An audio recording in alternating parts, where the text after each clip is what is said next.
Okay, so what you see here is a blank canvas, and it's a small blank canvas. It's 30 inches by 24. I just bought it in a local store.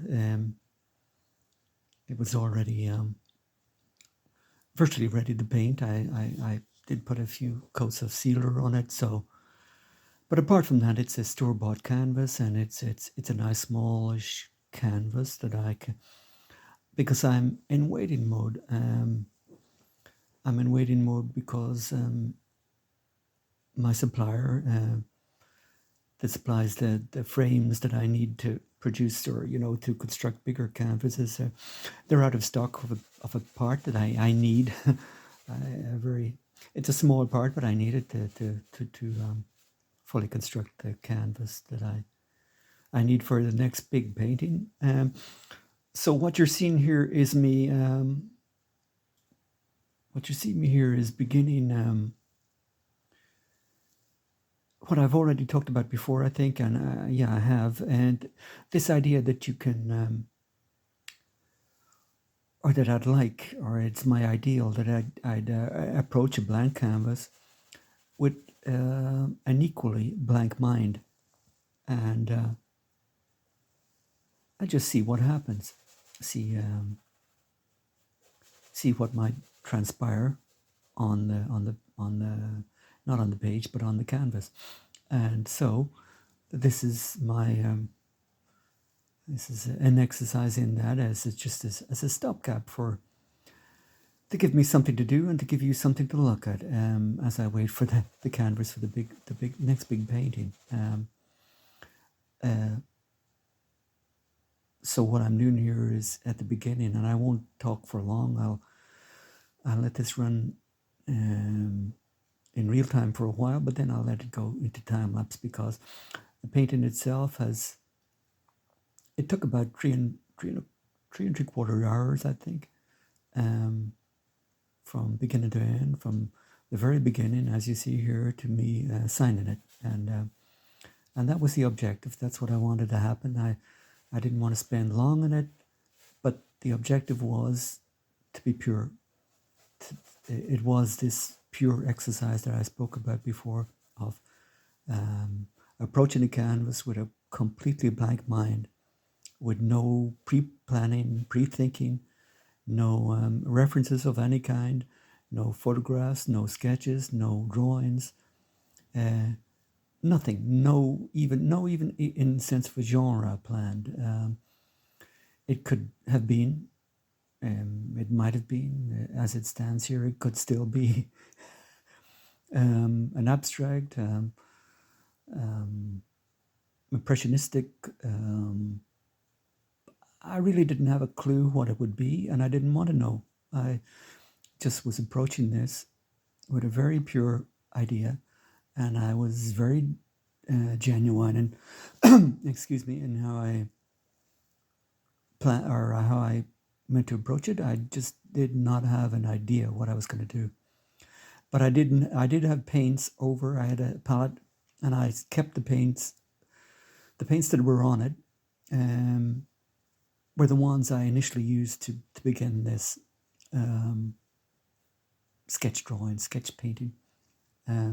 So what I had on the palette from the previous painting, I had left there, and I used those paints a little bit diluted down with white spirit or whatever, and in the initial stages. But I used them, and here you see me just trying to find some idea about what I might actually come up with. So, and that's the idea. That's the complete idea. You put down shapes in form or shape or color, and just let your mind look over it and see what your mind thinks, because your mind is quite, well, my mind is anyway.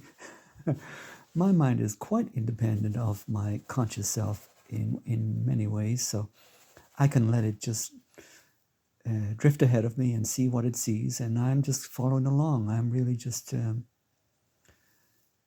I'm pulling back, I'm looking, and I'm I'm following along with what I see, with what my mind is generating and what I see. And a lot of it is instinct. I told you before that a lot of what I do is instinct, but certainly this exercise here, is certainly instinctive in the sense that I'm still blind. At this stage, I'm still blind. I haven't a clue what this is. And I'm trying to work out what it might be. I really am. And to me, that's perfect. That's absolutely, I knew I'd find something. I kind of had a feeling that I was in a good mood for doing this kind of thing. But I still had to find it. And I still had to find something that I was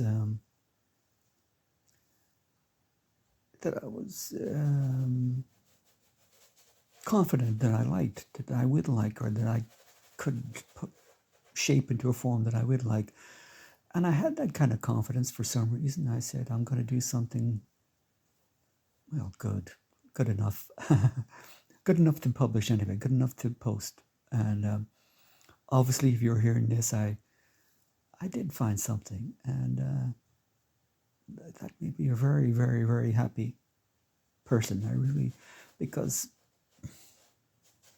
it's really enjoyable for me to sort of have no idea, certainly in sketches with drawings and pens, to have no idea what I'm doing and to find something. You're finding something instinctively it takes a lot of the burden off you. And I really, really enjoy when I find something, when I hit on something, and it's like finding gold dust or something like that. It's a gold strike. Now I still have a lot of work to do, because then I have to start thinking over a little bit consciously and trying to shape things. And I don't know if you know here, but I found something that I've seen, and I'm wondering now at this stage. I'm wondering if it's enough, or if I can actually go ahead with it. Again, it's not there's nothing full. I don't see a full painting here, but I see something. I see a form, a shape, and that's good enough for me, because even if I only see one form, one shape, one object, one subject, whatever it is, it's enough for me to go ahead and try and paint that. And then, even if that's an incomplete painting, I have a confidence that I'll find something. I'll find a reason. I'll find the rest of the painting somewhere, if I can do that first object or subject, or whatever it is. If I can get that off the ground, first of all, I have a little bit of confidence that I might be able to find a complete painting. And I've here now I'm only a few minutes in, and I've found something that I think I can work on. Again, I have no idea what it will be as a finished painting. I'm being genuine. I haven't got a clue what's going to happen, but I've seen something, and that's what I'm working on now. And so I'm just building up those rough shapes to see where else I can now start at this stage. Even now, I'll start kind of roughly refining what I have. And I'm introducing a little bit of different color there. But again, I'm still, I really don't know why I'm putting a little bit of, it's kind of a red tint in there or something. The only reason I'm putting that red tint in is because it's there on the pot. It's, call me lazy, and by all means call me lazy, because I have a very particular way of painting, and it's, I can't stand fuss. I can't stand, I enjoy it. I enjoy looking at other artists as they seem to be fixated on palettes and all that. And it's an art form in itself, being fixated on a palette and getting your color schemes right and all that kind of stuff. But for me personally, it's just something I can't cope with. It's just not the way I can paint. I need to be when I say, I'm probably a more messy painter, but for me, it's organized. I wouldn't even let you see the palette I do use, because it's, well, to a more conventional artist in certain ways, it would maybe seem a mess, but I don't care. I really don't care. I just paint. I use paints really as as I paint in a way, it can become very, very instinctive, and I like that. And I find the paint somehow. I find the tint somehow. I find the shade somehow. I find the value, and that's another just to show you how idiosyncratic I can be as an artist. I hate that word value. I hate. It's a shame, but and I'm not against other artists using it, and they do use it a lot. But I seem to just hate that word for some reason. Value. They a lot of talk about values and getting your values right, and I just. So there you go. You won't be getting much value talk from me, but I'll explain that kind of thing maybe in other videos later down the line, and I'll have my own way of explaining all that kind of stuff, what it means to me. But I have to paint this. I have to paint the way I paint, or I'm not interested in painting. So it's a messy palette I use. I just paint. I find the paints, but in this particular instance, I was using paint that I had used before on a folded door to everything that painting with magpie in it. So I was just finishing off that paint that I had, and I didn't care. I was just using those colors, and if those colors meant something in the end, if they had a value, in thematic ways, so be it. But if they didn't, I'd just paint over them. But I certainly was using them in the initial stage to form this beginnings of a painting. I'm not going to talk for long. Don't worry about that. I'm just going to let this ride for a while. I'll just voice over it for a while until you begin to see what it might be. And I think if you're looking intensely enough, you might be able to see even for yourself something developing there. I certainly did at the time. Again, in these kind of things, and I can see things that you might not see, and you will see things that I can't see, and that's just the way it is. That's the relationship between me as the artist and you as the observer. You're not going to always think my decisions are right, especially in this kind of an exercise. You'll see things I don't see, and because you know that this is the way I'm doing the painting, you might have ideas yourself about where it could have gone.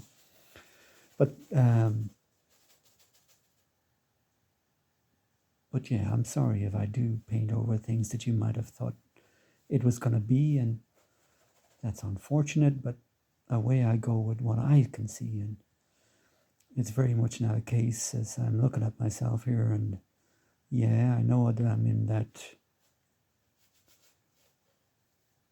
that zone where I'm not even thinking about being filmed or anything like that. And if you notice, and you'll notice if you haven't already noticed, the painting itself it's only hung on the wall with one screw. It's just held in one position. So therefore, it's actually a pivot point, and you'll see the painting slip over and back at the bottom. And at this stage, as I paint it, that's the last thing on my mind. It really is, and I know that's not right. And you have to respect people who are watching videos, and I do, and I will, and I'll do so more. So you don't believe how much I respect people who watch these kind of videos, because I was the person watching them. And in a sense, this is me just giving my little bit back, and hopefully I'll expand it, and in time I'll get more in tune with doing it in a way that you're going to be more content with looking at it. But for now, I'm not at this stage. I can tell you with hand on heart, it's a case of I'm not even thinking about anything else except what I'm painting, and getting that idea down, and getting it down quick. And as you can see now, it's really starting to. I'm really beginning to refine what I see, because I think it's time to do it. It's you can mess around for a while, but then you have to you have to commit and you have to say, well, I do see this, and therefore I'm going to have to start painting it. And the job is mine. It's my mind gets me there, my subconscious mind gets me there. But when it comes time to actually paint it in a more refined way, well, that's my job, and I have to sort of start working then. And it's not that I change it. I don't change it. I'm not trying to change it. I'm not trying to change any pose. I see a pose. I see the pose clearly now. I see what I'm, and as I think I've said before, when I say I'm seeing things, if I'm imagining an image, I see it as virtually like a photograph. I see it very photographically. I see that person. I see that. I see the skin tones. I see it in great detail.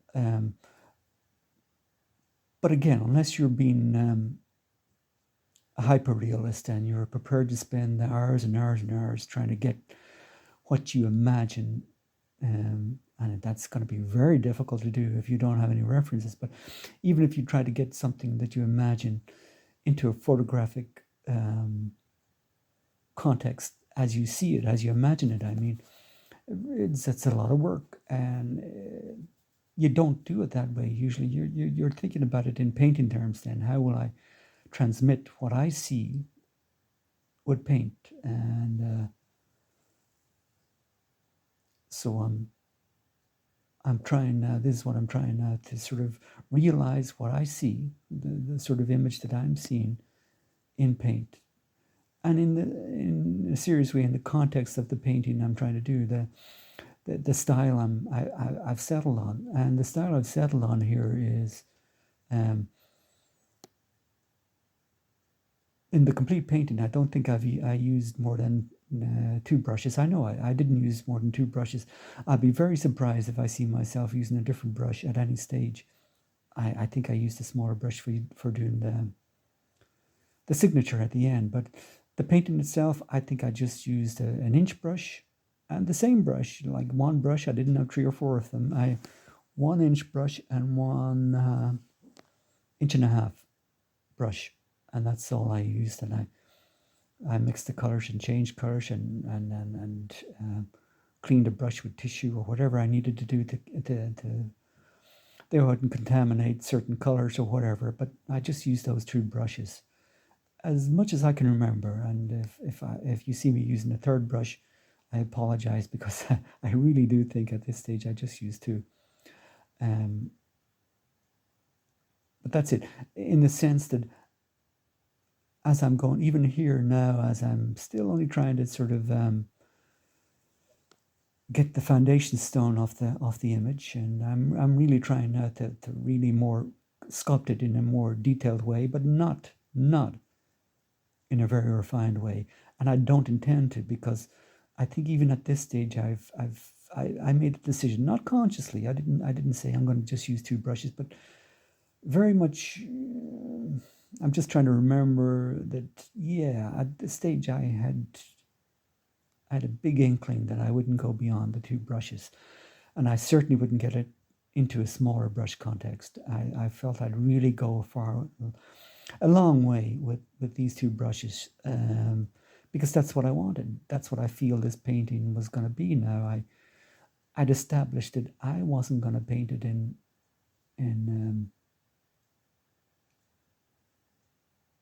high detail, because I liked what I was doing in this more blocky, more raw, impressionistic way.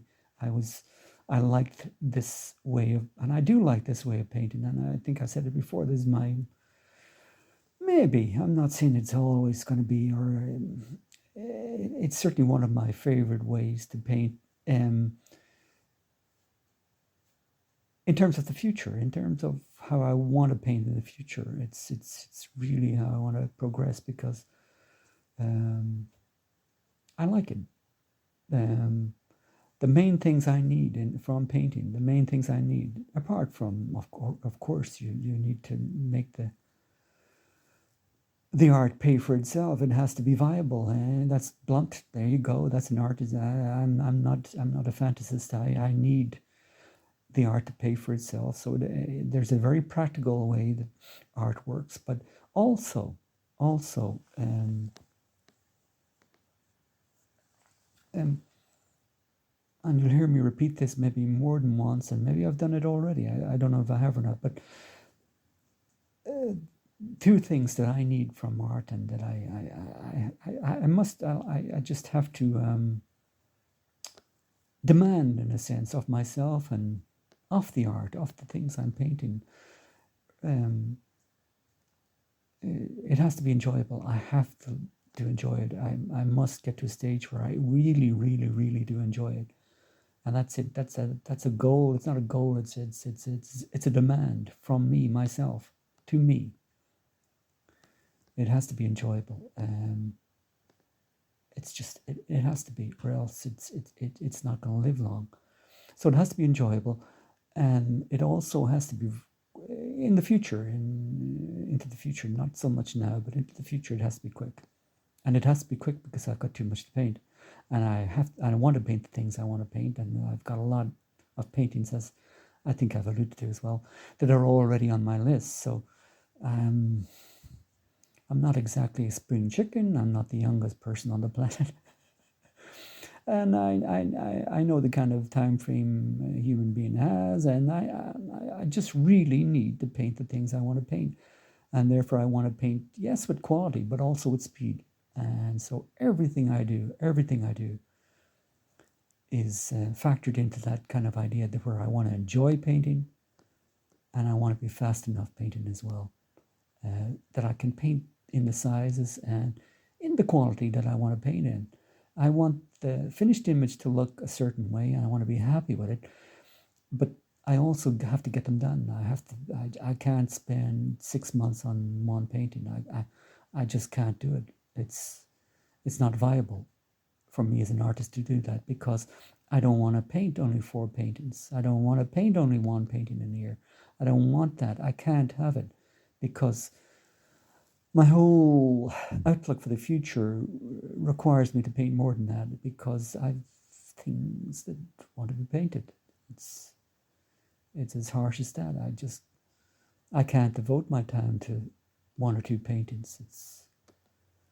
So there you go. That's what I mean by I'm enjoying this, and I did enjoy painting this, because it's quite the way I want to paint into the future. Maybe again, as I say, not over the next year or two, but it certainly is for the future to be more fluid, more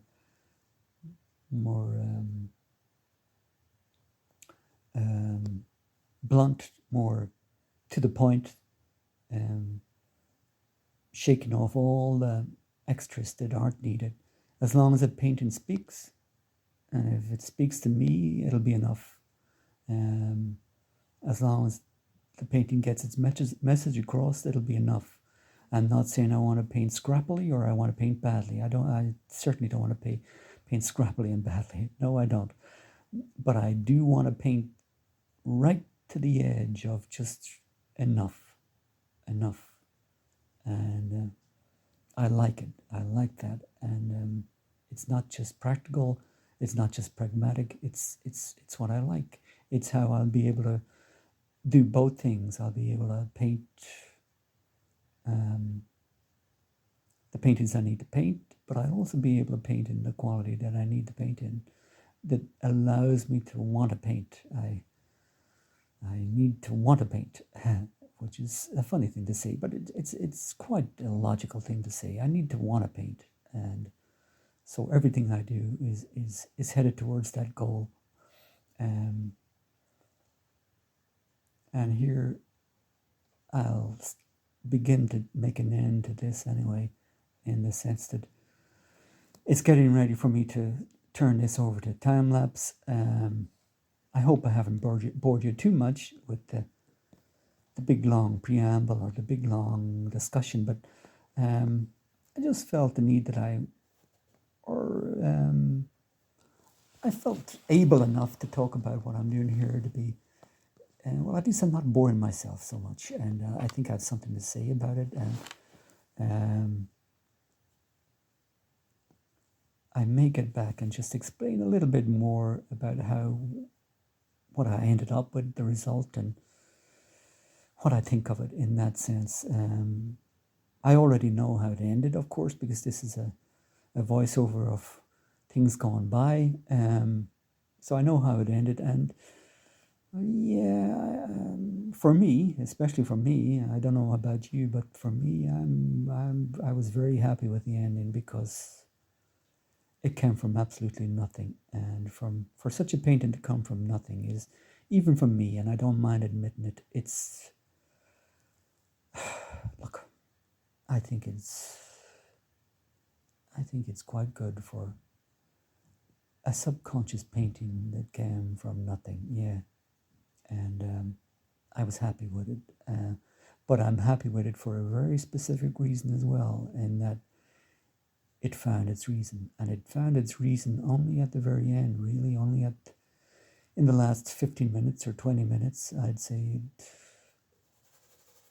It only found it in the end. I knew I knew I'd find its reason, but that reason really for me has to come. That's another aspect. It has to come. I wouldn't paint something that didn't provide me with a little bit of a reason, and I was searching for that reason, and in the end it came. But I'll let you see the progress down to the end, and I may come back at some stage and just explain that ending in more detail. But then again, I may not. I may just leave it with the signature, but we'll see.